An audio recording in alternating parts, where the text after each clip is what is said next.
Hello guys, welcome to R K I S academy. इससे पहले आप लोगों ने पॉलिटी का द हिस्ट्री ऑफ कॉन्स्टिट्यूशन पढ़ रहे थे। कुछ टेक्निकल इशू की वजह से उस दिन हम लोगों ने थोड़ा मिस्टेक हो गया था, कुछ प्रॉब्लम आ गया था जिसके वजह से हम लोग थोड़ा सा रुक गए थे। चलिए वापस से हम लोग अपने लेक्चर की ओर बढ़ते हैं और उसे आगे बढ़ाते हैं। नाउ द हम लोग बढ़ते हैं अपने लेक्चर की ओर। इससे पहले हम लोग पढ़ चुके थे ईस्ट इंडिया कंपनी कैसे हमारे ऊपर रूल करना स्टार्ट की थी। अब आगे हम लोग पढ़ेंगे द ब्रिटिश राज। ब्रिटिश राज हम लोग इसके बारे में भी मैंने थोड़ा बहुत डिस्कस किया था आप लोगों के सामने, लेकिन फिर से मैं आज आप लोगों को बताता हूँ। तो ब्रिटिश राज जो था हम लोग का 1858 से लेकर 1947 तक, the period of the British Raj, ये कौन सा पीरियड कहलाता है? ब्रिटिश राज कहलाता है। And the constitution of Indian took A shape, यानी यही टाइम है जो हमारा इंडियन कॉन्स्टिट्यूशन जो था शेप लेना स्टार्ट कर चुका था। यानी इसी पीरियड में 1858 से लेकर 1947 तक का जो टाइम था हमारा कॉन्स्टिट्यूशन बनने का सबसे मूल टाइम माना जाता है। The main stage of its evolution where, और सारी चीजें यहीं से स्टार्ट हुई थी। The act for the better government of India 1858, सबसे पहली बार चर्चा हुई कि हमारे पास अपना खुद की सरकार होनी चाहिए। And setup of secretary of state, और सेटअप किया गया किसी भी एक स्टेट का secretary. And member of the British parliament, और पहली बार कोई बने थे मेंबर ऑफ ब्रिटिश पार्लियामेंट के, who would be charge of Indian government. In India, the Governor General working under the Secretary of State lead the administration, जो कि वहाँ के ब्रिटिश एडमिनिस्ट्रेटिव को लीड करते थे। आई होप आप लोग को ये सारी चीजें समझ में आ रही होगी। चलिए नेक्स्ट देखते हैं। तो इनमें कुछ काउंसिल्स थे जो उस टाइम पे इवोल्यूएट हुए थे। तो पहला है इंडियन काउंसिल एक्ट, जो 1861 में बना था। ये क्या कहता है समझते हैं पहले इसको। ये हमें कहता है कि a separate legislative council was set up to assist the governor general to making law. It Indians could be appointed to the council but only on the discretion of the governor general। मतलब ये समझना है कि इसमें जो है सबसे Indian council में जो मेजर रोल है गवर्नर जनरल का, वो रोल वो लॉज बनाएगा। वो क्या करेगा? लॉ बनाता है। इंडियन काउंसिल एक्ट 1892 क्या बताता है हमें? As a result of the Indian demand, यानी हमारा जो इंडियन का डिमांड था, द साइज ऑफ एग्जीक्यूटिव, जो एग्जीक्यूटिव और लेजिस्लेटिव काउंसिल थे वे धीरे धीरे बढ़ने लगे। And more the Indians were appointed to the council, और इस समय क्या था? काउंसिल की संख्या धीरे धीरे बढ़ने लगी। And the principle of the election was introduce, और लोगों ने इसका हल किससे निकाला? इलेक्शन से निकाला। द इंडियन काउंसिल 1919 का जो एक्ट है वो increase in the councils again, इसमें और भी ज्यादा लोग जुड़ने लगे। And also gave the legislative council the power of discuss certain matter of the ask question. तो यहाँ पे उन लोगों ने ये डिस्कस करना कि अब पावर किसके पास जाएगा। More people are elected to the council, और ज्यादा से ज्यादा लोग इसमें जुड़ना शुरू हो चुके थे। द गवर्नमेंट ऑफ एक्ट 1919, ये आपको याद करना रखना पड़ेगा क्योंकि this introduce the diarchy, partial responsible government, जो कि एक पार्शियल रिस्पॉन्सिबल गवर्नमेंट था। At the provisional level elected Indians were give charge of some areas of government. तो इस समय जो था 1919 के समय लोगों के पास चार्ज मिलना शुरू हो गया जो कि इंडियन थे, जो कि क्या थे? इंडियन थे। तो ये सारे काउंसिल्स यही बताते हैं कि कैसे कैसे हम लोगों ने स्टार्ट किया और कहाँ तक हम लोग पहुंचे थे। नेक्स्ट हमें बताता है गवर्नमेंट एक्ट ऑफ 1935। तो गवर्नमेंट एक्ट 95 क्या हमें बताता है? It introduce the provisional autonomy the responsible government at the provenance with the elected Indians the charge of the administration.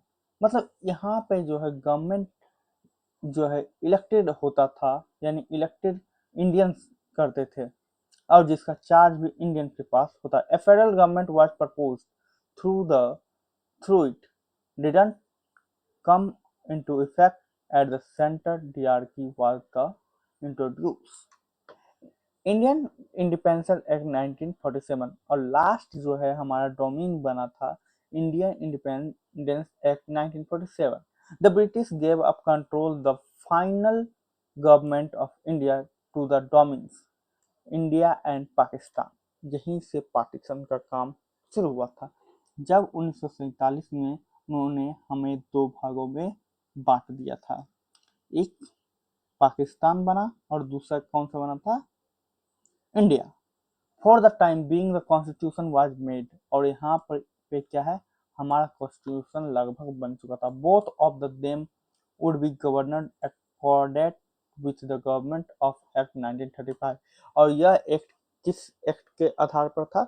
1935 के एक्ट के आधार पर। इसे आप थोड़ा सा हिस्ट्री में आप पढ़िएगा, उसमें भी मैं बताऊंगा कैसे ये पूरा मामला जो है विस्तार में आया था। इस चीज को आप ये भी गौर कर सकते हैं कि कैसे हम लोग इन बातों को समझने के लिए थोड़ा सा हिस्टोरिकल बैकग्राउंड हम लोग देख सकते हैं।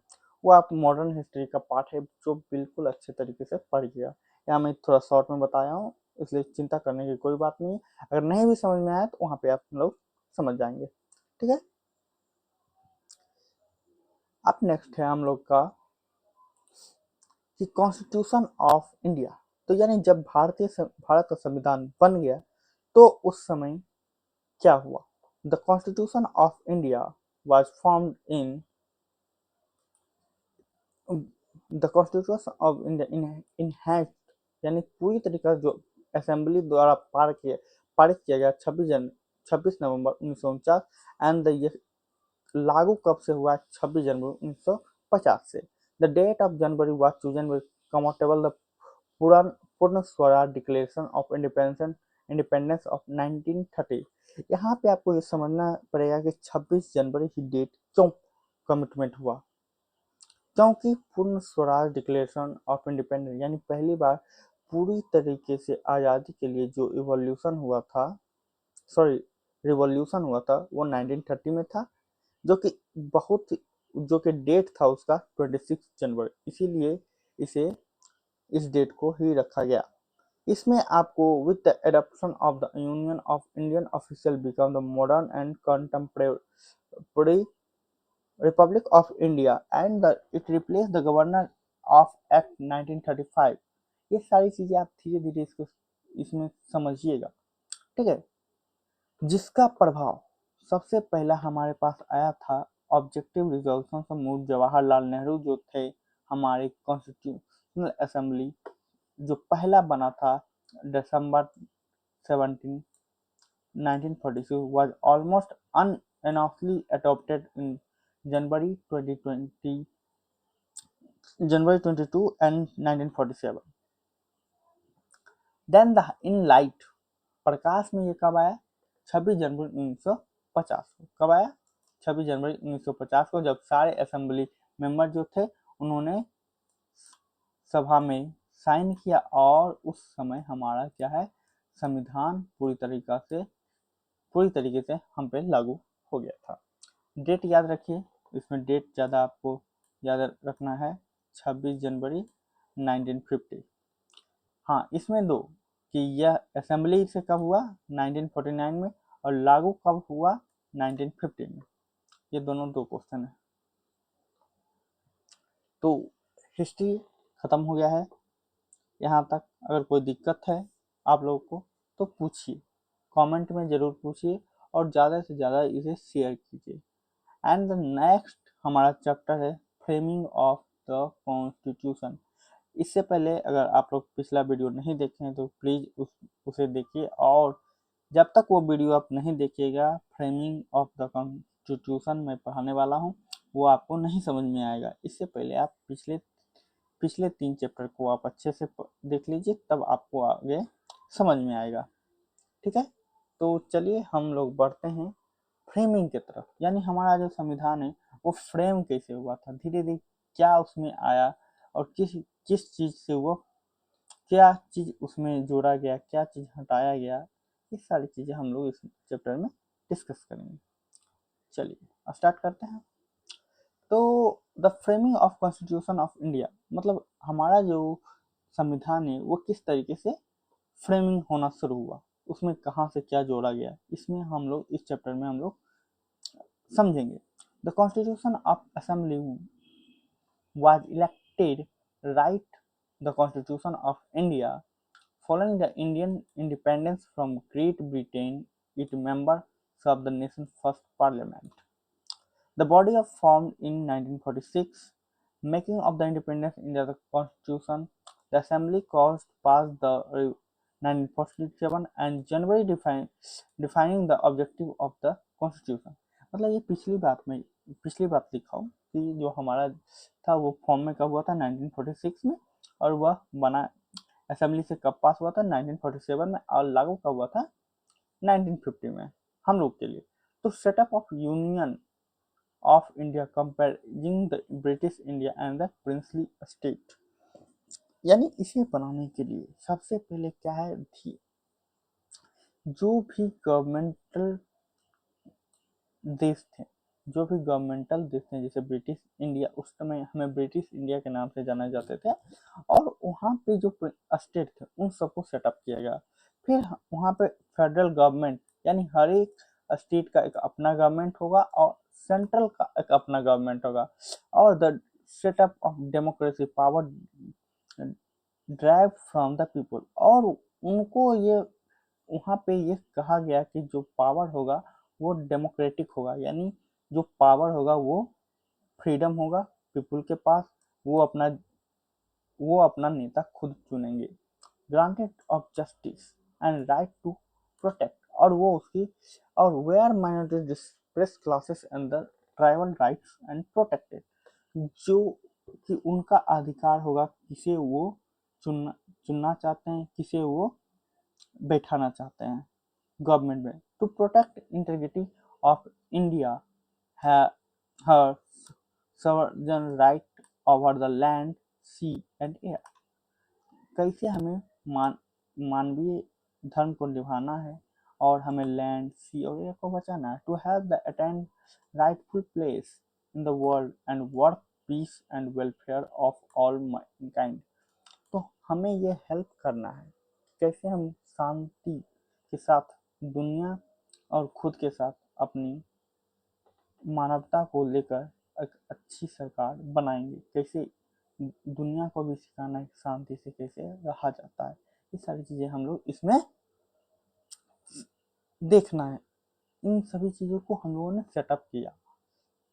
The constitution of assembly consider 385 member, जहाँ पे कितने मेंबर्स थे टोटल 385 मेंबर्स थे, जिसमें 292 elected by the member of provisional legislative assembly, और 93 जो मेंबर थे nominated by the state assembly से, जो एडेड थे representative each the from the 4 chief commissioner provision Delhi, Ajmer, Mewar, Coorg and British Balochistan.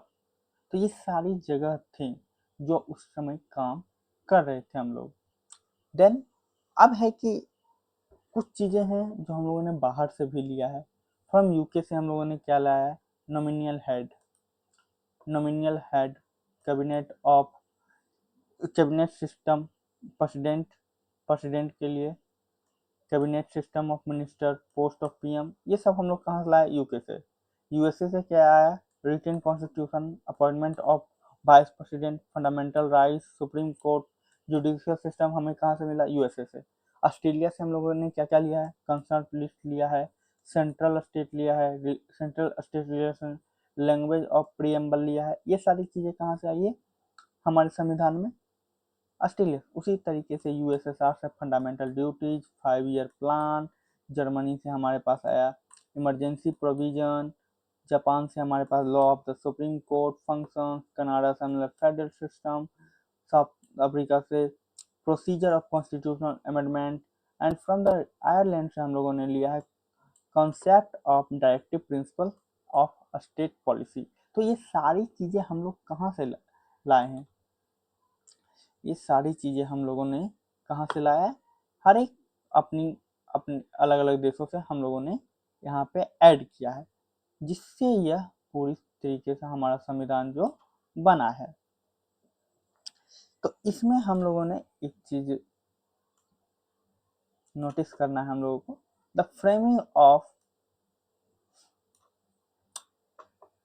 The assembly made session open to the public for 166 day, यानी जो यहाँ पे असेंबली था वो उसमें कुल कितने लोगों के लिए कितने डेज ओपन होगा? 166 सेपरेट, जिसमें साल में 2 बार, 11 month and 18 days before the adopting the constitution.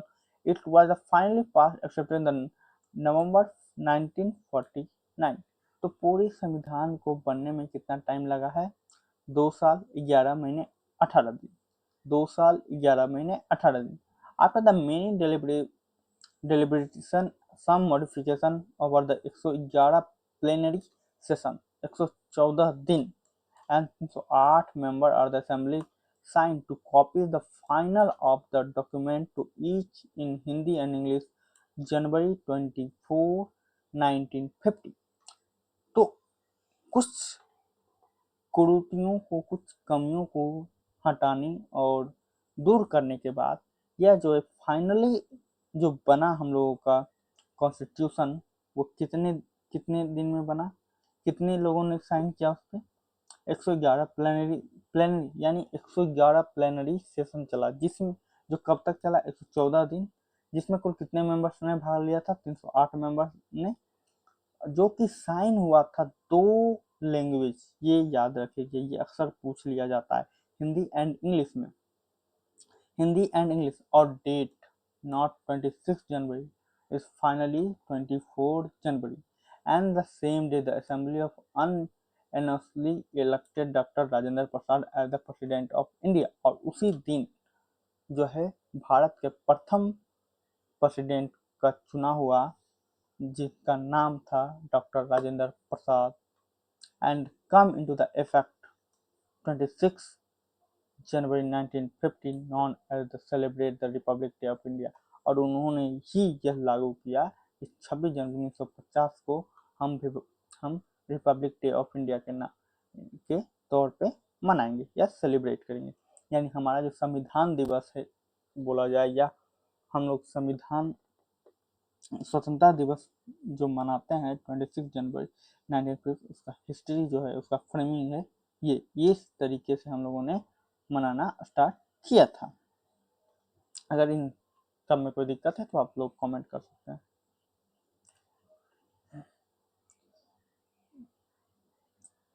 तो दिस इज द, थोड़ा मैंने फोटो डाल दिया है समझने के लिए।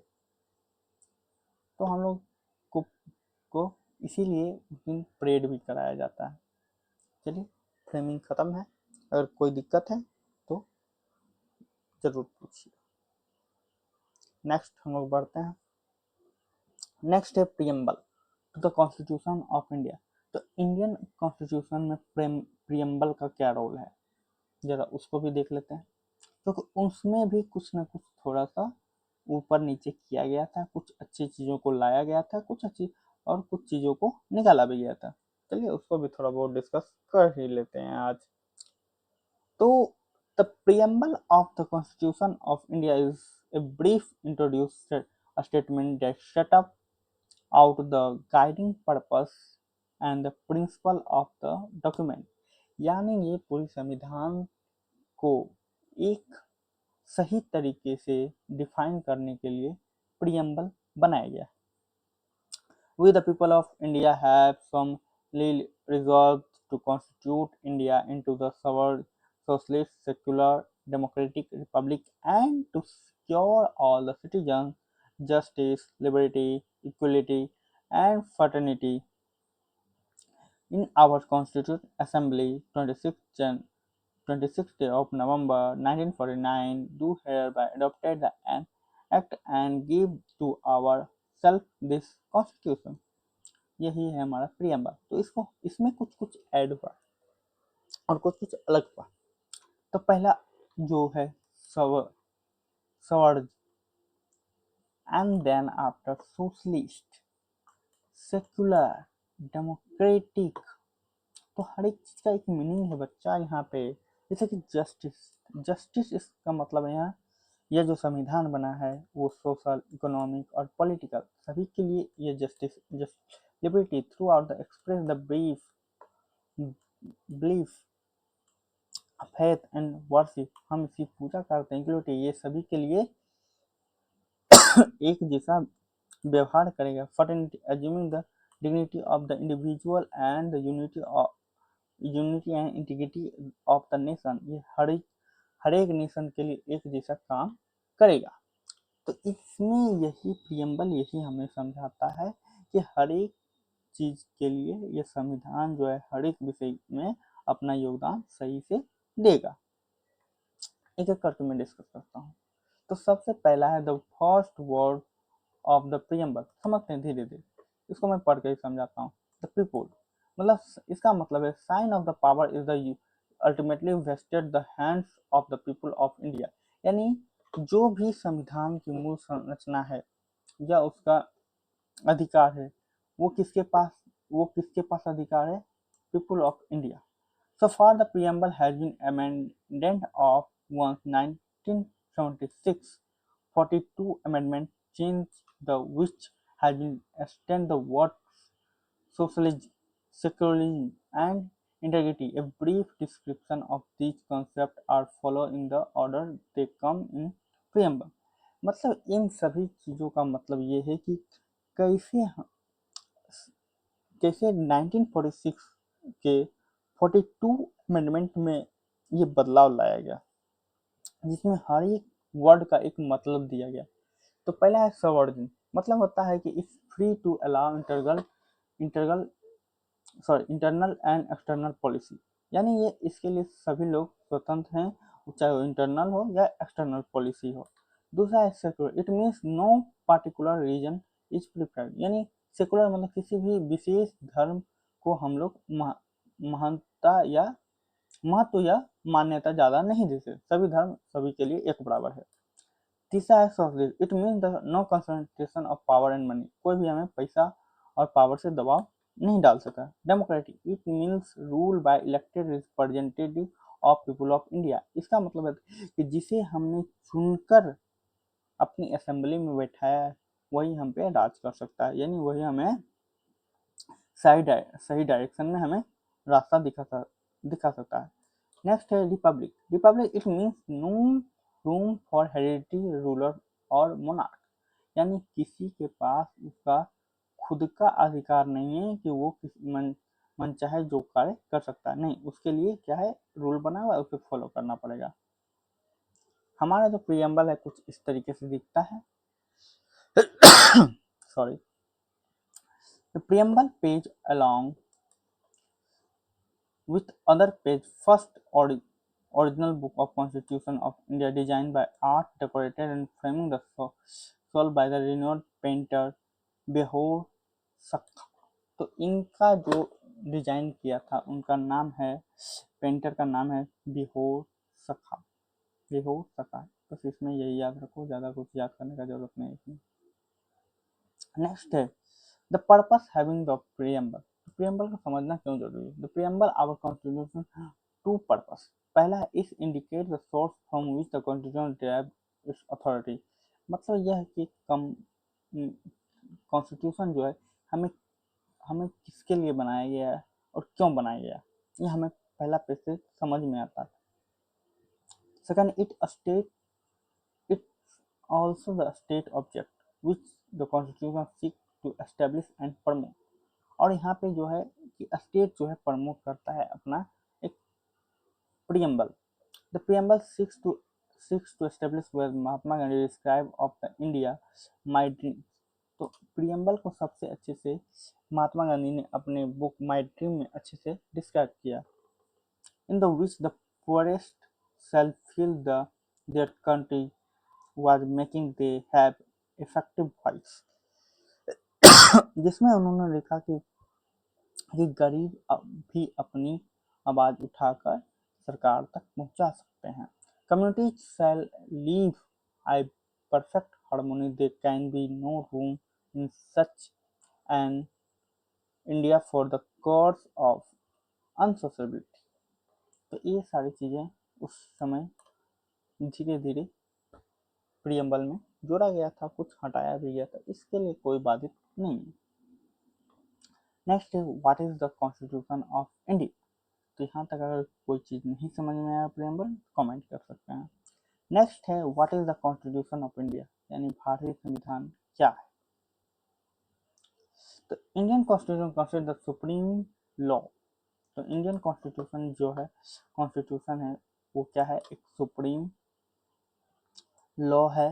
It is the put fourth framework of fundamental political principles establish the structure procedure power and duties for the government.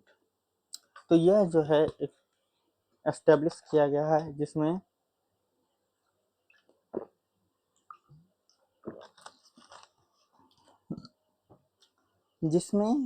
सभी चीज़ें क्या है डिस्क्राइब है, चाहे वो गवर्नमेंट का स्ट्रक्चर हो या उसे लागू करने का प्रोसीजर हो या उनके पास क्या पावर है और उनकी क्या ड्यूटी है, ये सारी चीज and the mention the fundamental rights directive peoples and duties. तो सारी चीज़ें अच्छी तरह से यहाँ क्या है डिस्कस किया जा चुका है, डिस्कस किया हुआ है, जिसको हमें यहाँ पे समझने का प्रयास करना है। ठीक है। The constitution declare the sovereign socialist, अभी मैंने समझाया इस चीज़ को। तो हर एक चीज़ को इन्होंने अच्छे तरीके से यहाँ रिपब्लिक पार्लियामेंट सारी चीज़ों को डिस्क्राइब किया गया, जिसे मैं हम लोग पीछे भी अभी समझ चुके थे। ठीक है, एक मिनट थोड़ा प्रॉब्लम हो गया है।